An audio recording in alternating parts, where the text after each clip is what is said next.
As I lay in the hospital bed, fighting for my life after a horrific car accident, the door suddenly burst open.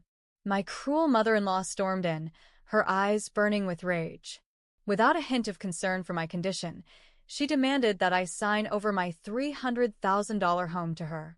When I refused, in an instant, she drove her fists into my stomach with such force that a scream of agony tore from my throat. But the worst was yet to come. My 7-year-old daughter, terrified, rushed to protect me, but what my mother-in-law did to my innocent daughter was even more heartbreaking. My name is Nancy Carter, and I am 43 years old. I have been married to Adam Carter for over 10 years, and we have a beautiful 7-year-old daughter, Lily. From the outside, our family seems perfect. Adam is a hardworking and caring husband, and I have dedicated my life to creating a warm, loving home for our daughter. But behind closed doors, life in this house is far from peaceful. The reason? Vivian Carter, my mother-in-law. Vivian has always made it clear that she never wanted me as her son's wife. From the moment I married Adam, she treated me like an outsider in my own home. No matter what I did, it was never enough for her. If dinner was perfect, she would complain about the way I set the table. If I cleaned the house, she would point out a speck of dust I missed. She acted as though I was a guest in her son's house, constantly reminding me that this was Adam's home, not mine. It didn't matter that Adam and I shared responsibilities, that we were building a life together. To Vivian, I was nothing more than an inconvenience. Adam, ever the peacemaker, always told me to ignore her. She's just set in her ways, Nancy. Don't let her get to you. He loved his mother, and I didn't want to come between them, so I endured it. For years, I endured it. But Vivian wasn't just controlling. She was possessive. She believed Adam belonged to her, and she saw me as the person who had taken him away. She never accepted that Adam had his own family now, and she made sure I felt unwelcome every single day. Even our daughter, Lily, wasn't spared from Vivian's harsh attitude. If Lily played too loudly, Vivian would snap at her. If she left her toys in the living room, Vivian would scold her for being messy. I did my best to shield my daughter from her grandmother's cruelty, but I could see the confusion in Lily's eyes. She couldn't understand why her own grandmother treated her mother with such coldness. And yet, through it all, I stayed silent. I told myself that as long as Adam was with me, as long as Lily was happy, I could bear Vivian's bitterness. But I had no idea what was coming. I had no idea that everything was about to change. For years, I lived under Vivian's control, enduring her constant insults, manipulation, and belittling comments. But then, something happened that changed everything. I received an inheritance that gave me the power to break free. My father passed away, leaving me a house worth $300,000 in his will. It was a beautiful 2-story home in a quiet neighborhood, a place filled with childhood memories. More than just a house, it was security for me and Lily, a chance for a new life. The moment the inheritance was finalized, Vivian's attitude shifted drastically. For the first time in years, she stopped insulting me. She started acting strangely sweet and concerned, pretending to care about my future. But I knew her kindness wasn't real. One evening, as I was sitting in the living room folding laundry, Vivian casually brought up the inheritance. "Nancy, dear, have you thought about what you're going to do with that house?" she asked with a forced smile. I immediately tensed. I knew this was leading somewhere dangerous. I planned to keep it. It's Lily's future. Her eyes darkened for a split second, but she quickly forced her smile back. "Oh, sweetheart, that's a lot of responsibility for someone like you. Managing property isn't easy, you know." I knew exactly where this was going. "I'll manage just fine," I said firmly. Vivian sighed dramatically and leaned in, lowering her voice. "Listen to me, Nancy. The smartest thing you can do is put the house in Adam's name. That way, we can handle it properly as a family." There it was, the real reason behind her sudden concern. "We?" She didn't mean Adam. She meant herself. I took a deep breath, forcing myself to stay calm. "No, Vivian. This house was my father's gift to me and Lily. It stays in my name." Her smile vanished instantly. She leaned back, crossing her arms, her fake kindness dissolving into cold irritation. "You're making a big mistake, Nancy," she said sharply. "You don't know how to handle something like this. You need someone smarter, someone who knows how to take care of property. Adam, and I can make sure it's used properly." I shook my head. "I appreciate your concern, but I don't need anyone managing my home for me." Her lips pressed into a thin line, and she stood up abruptly. "You'll regret this." With that, she turned and left the room. A shiver ran down my spine. I had just refused Vivian for the first time, and I knew she wouldn't let it go. Days passed, and Vivian barely spoke to me. Her cold stares and dismissive tone made it clear she was furious that I refused to sign over my inheritance. But for the first time, I didn't care. I was finally standing up for myself. Adam, however, was completely unaware of the tension brewing between his mother and me. He had been busy with work, preparing for an important business trip overseas. One evening, as I was tucking Lily into bed, Adam walked into the room, looking exhausted. "Nancy, can we talk?" he asked, rubbing the back of his neck. I stepped out into the hallway with him. "Is everything okay?" He sighed. "I just got word from the company. I have to leave for an urgent business trip for at least 2 weeks." My heart sank. Adam had always been my shield against Vivian. While he never fully realized how manipulative she was, his presence kept her in check. With him gone, I would be left completely alone with her. "Do you really have to go?" I asked, my voice barely above a whisper. He reached for my hands, holding them gently. "I wouldn't leave if it wasn't important, Nancy. This deal could set us up for years to come." I looked into his warm, reassuring eyes, knowing I couldn't be the reason he turned down such a huge opportunity. I forced a small smile. "I understand. You focus on your work, and I'll handle things here." He kissed my forehead. "That's why I love you, Nancy.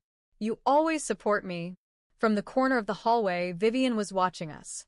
The moment Adam confirmed his travel plans, I noticed something shift in her expression. There was a glint in her eyes, a look of opportunity.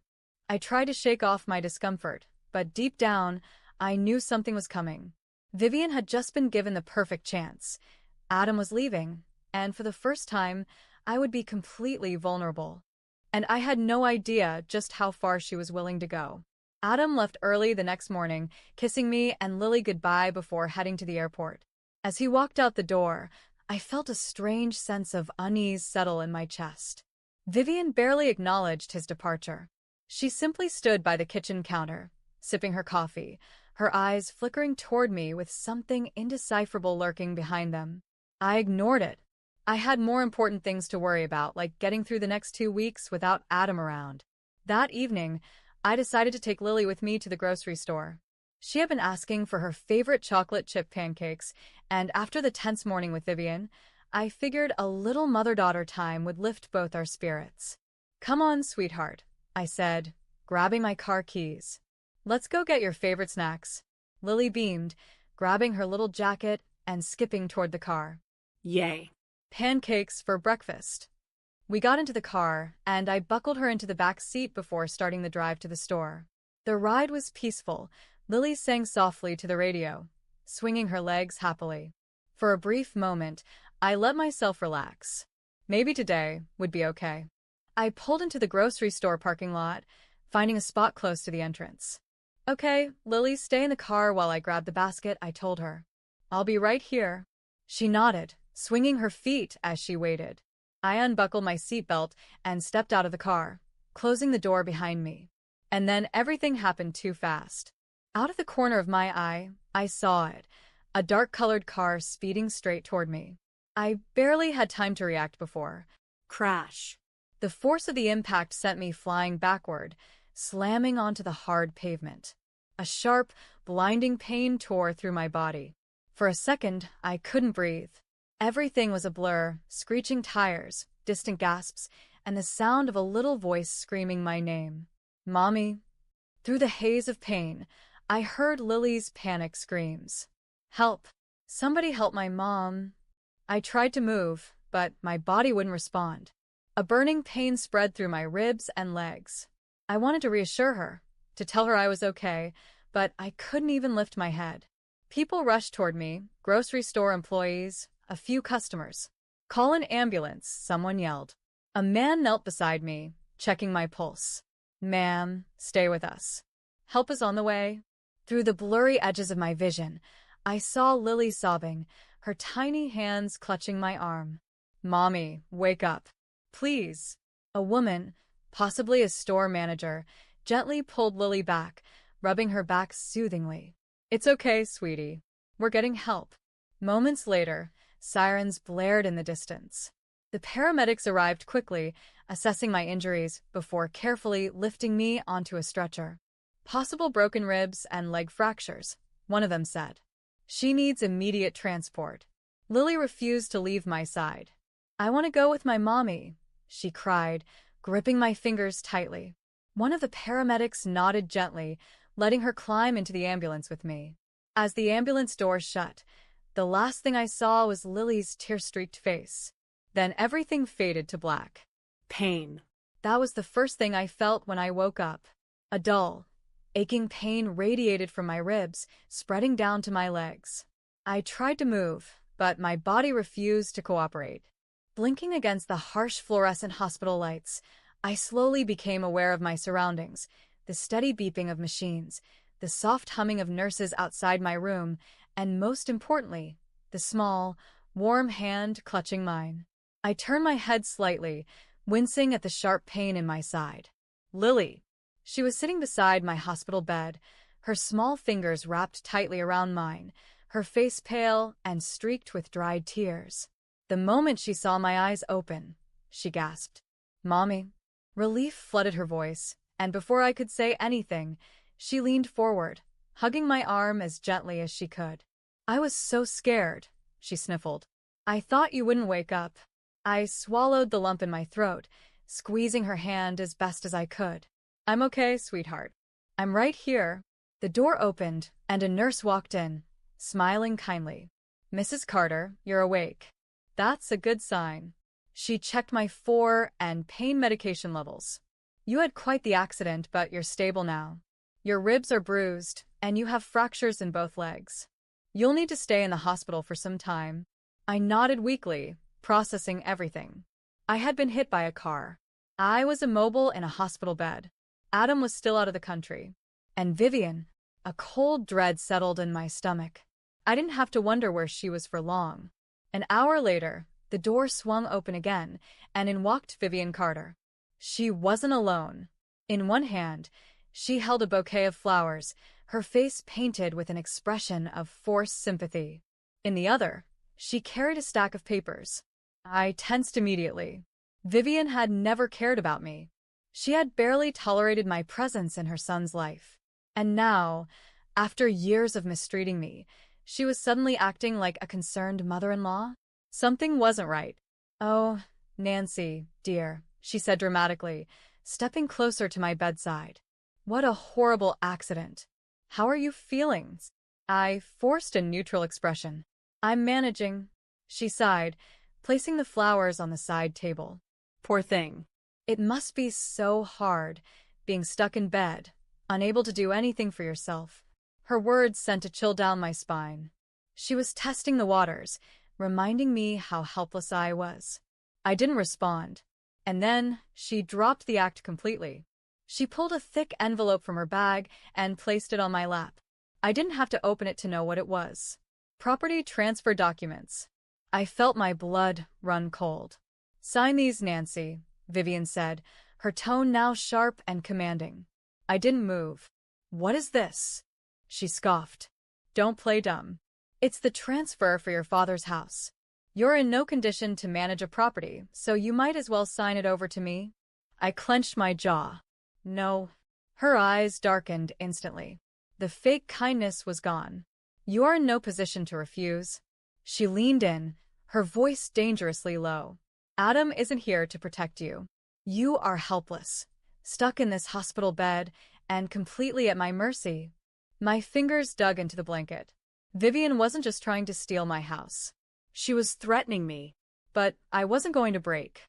I took a deep breath, ignoring the searing pain in my ribs, and met her gaze.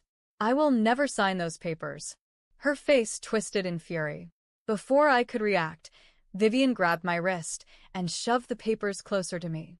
Sign it, Nancy, she hissed. I tried to yank my hand away, but I was too weak. Her grip tightened. I said, sign it. When I still refused, Vivian snapped. With pure hatred flashing in her eyes, she raised her fist and punched me, hard, in the stomach. A wave of unbearable pain shot through my broken body. I gasped for air, my vision spinning. I could barely process what had just happened. And then, I heard Lily's terrified scream. Stop. Leave my mom alone. Lily had been standing at the door, holding a small juice box. Her face was pale with fear, her tiny body shaking. She dropped her juice and ran toward me, trying to shield me with her little arms. Help! Someone help my mom, she screamed at the top of her lungs. Vivian whirled around, panic flashing in her eyes. But it was too late. The hospital door burst open. A nurse and 2 security guards rushed in, their eyes widening at the scene. Step away from her, the nurse shouted. Vivian tried to compose herself, forcing a fake smile. This is a misunderstanding. I was just. But the security guards weren't buying it. One of them grabbed her arm, pulling her away from my hospital bed. Ma'am, you just assaulted a patient in a medical facility. You're being detained. Vivian struggled, thrashing in their grip. You can't do this. I was just trying to talk some sense into her. One of the nurses immediately called the police. We need officers at the hospital immediately. We have an assault case in progress. Within minutes, 2 uniformed officers entered the room, their eyes locked onto Vivian. What's going on here? One of them asked. The nurse gestured toward me, still gasping in pain, and the security guards holding onto Vivian.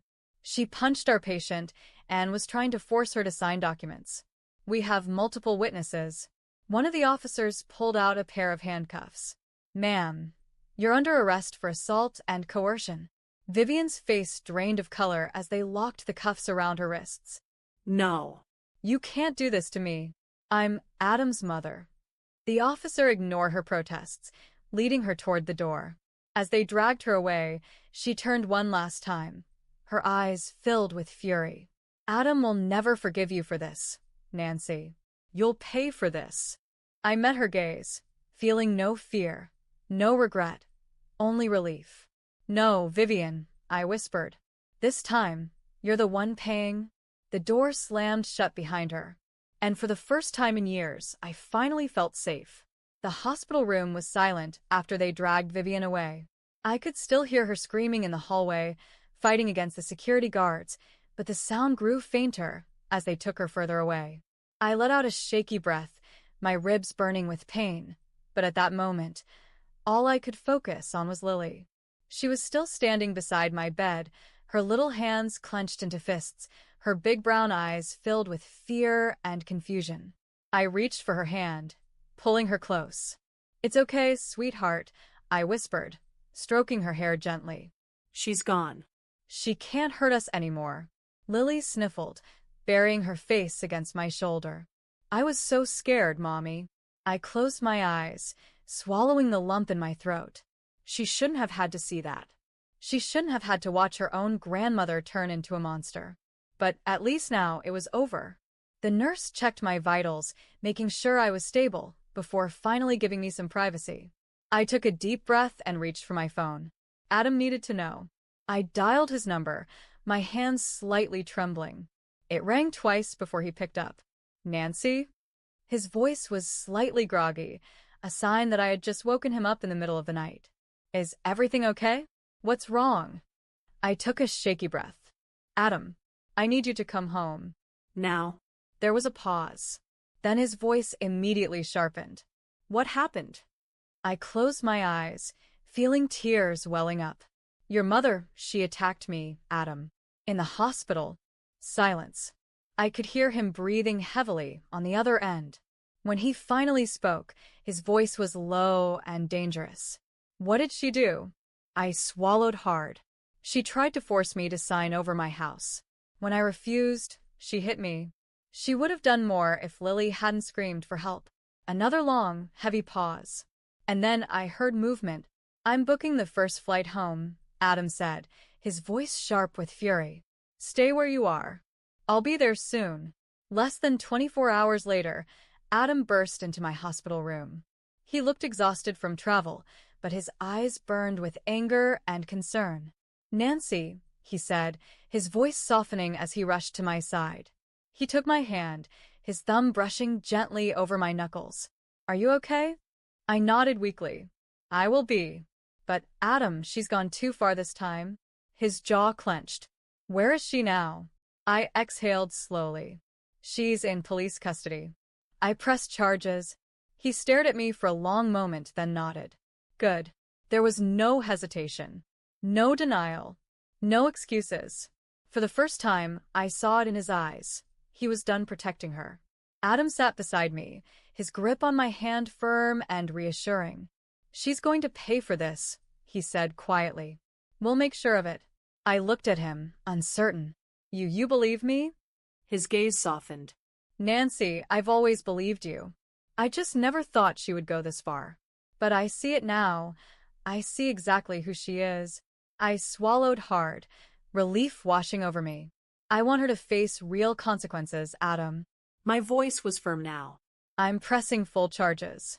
I want her to pay for everything she's done." He nodded. "Then we'll get the best lawyer. I'll handle everything. She won't get away with this."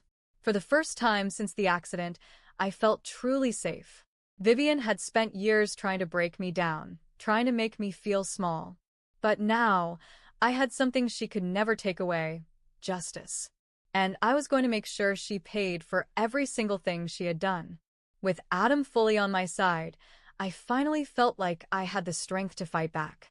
The very next morning, Adam contacted one of the best lawyers in town, Emma Reynolds, a sharp, no-nonsense attorney who specialized in domestic abuse and fraud cases. When she arrived at the hospital to meet me, she got straight to the point.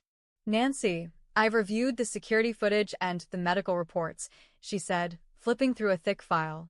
"Your mother-in-law isn't just facing assault charges. This is attempted coercion and financial fraud. We have enough evidence to ensure she gets the maximum sentence." Adam sat beside me, his jaw clenched tightly. "I want her prosecuted to the full extent of the law," he said firmly. "No leniency. She has to pay for what she did to my wife." Hearing those words from him made my chest tighten with emotion. For years, I had dealt with Vivian's cruelty alone. Now, for the first time, I had someone fighting with me, not against me. Emma laid out the evidence we had. Hospital surveillance footage of Vivian assaulting me. Witness testimonies from the nurse, security guards, and hospital staff. Medical records proving the extent of my injuries. Lily's recorded statement, which Emma assured me would be handled delicately since she was a minor. Vivian's history of trying to manipulate and control my finances. With all this stacked against her, Vivian was looking at serious legal consequences. A week later, the court hearings began. Vivian's lawyer tried everything, claiming she had a moment of frustration, that she was just a concerned mother-in-law, that I was exaggerating the attack. But Emma tore every argument apart. "This isn't about frustration," she told the judge. "This is about years of calculated emotional and physical abuse. This is about power, control, and greed. My client was attacked in a hospital bed, weak, defenseless, and recovering from a life-threatening accident. There is no excuse for this." I watched Vivian squirm in her seat, her face pale with fear. For the first time, she had lost control. When Adam took the stand, everyone in the courtroom went silent. He looked directly at the judge, his voice steady and firm. "My mother has controlled my wife for years," he admitted. "I was blind to it, but now I see the damage she's caused. She nearly destroyed my family, and she deserves to face the consequences." His words sealed Vivian's fate. She turned to Adam in horror, tears welling in her eyes. "Adam, I'm your mother," she whispered, her voice cracking. He didn't even look at her. After several days of testimony, the judge delivered the final verdict. Vivian was found guilty of aggravated assault and financial coercion. She was sentenced to 10 years in prison. She was ordered to pay $50,000 in damages, including my medical expenses and emotional distress. The moment the gavel struck, I felt a weight lift off my chest. Vivian had finally lost. As the guards led her out of the courtroom, she turned to look at me one last time. "You think you've won, Nancy," she sneered. "You'll regret this." I met her gaze without fear. "No, Vivian," I said softly. "For the first time, I'm free." She disappeared behind the courtroom doors. And I knew I would never see her again. The day after the trial, I woke up feeling lighter than I had in years. For so long, I had lived under Vivian's shadow, enduring her cruelty, her insults, and her attempts to control my life. But now, she was gone, locked away where she could never hurt me or Lily again. And for the first time, I was free. With Adam by my side, I packed the last of my things from the house I had once shared with him and Vivian. The house never truly felt like mine. It had always been Vivian's territory, filled with her rules, her presence, and her control. Now I was moving to my own home, the house my father left me, the house that no one could ever take away from me again. When I arrived at my new home, I stepped inside and took a deep breath. It felt different from the house I had left behind. There were no suffocating rules, no fear of being watched or criticized, no feeling of being a guest in my own life. This house was mine, and I would build a new life here with Lily and Adam. Lily ran from room to room, her laughter filling the empty space. "Mommy, I love our new house," she squealed, twirling in the living room. I smiled, watching her. For the first time, she looked truly happy. She wouldn't have to live under her grandmother's constant disapproval. She wouldn't have to witness me being mistreated ever again. Here, she would grow up in a house filled with love and peace. That evening, as we sat in the living room, Adam reached for my hand. "Nancy," he said softly, "I know I should have seen what my mother was doing to you sooner. I should have protected you better." I looked at him, seeing the guilt in his eyes. He had finally realized the damage Vivian had caused. I squeezed his hand. "What matters is that you stood by me when it counted." He nodded, his grip tightening around mine. "I'll spend the rest of my life making it up to you." I smiled. For the first time in a long time, I believed him. As I sat on my new couch in my new home, with my daughter's laughter filling the air, I knew that my old life was behind me. I had my own home. I had my daughter safe and happy. I had a husband who finally saw the truth and supported me. Most importantly, I had my freedom. Vivian tried to take everything from me, but she failed. I survived. And now I would thrive. As I closed my eyes that night, I made a promise to myself. I would never let anyone control me again. Not now. Not ever. Thank you so much for watching and supporting my channel. If you found this story inspiring, don't forget to like this video. Your support means the world to me. A comment below and let me know your thoughts.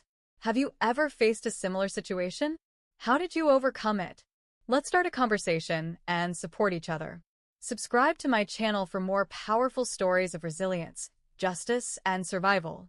Hit the bell icon to stay updated with my latest videos. Your support keeps this community growing. Together, we can create a space of strength, hope, and empowerment. Thank you for being a part of this journey. See you in the next video.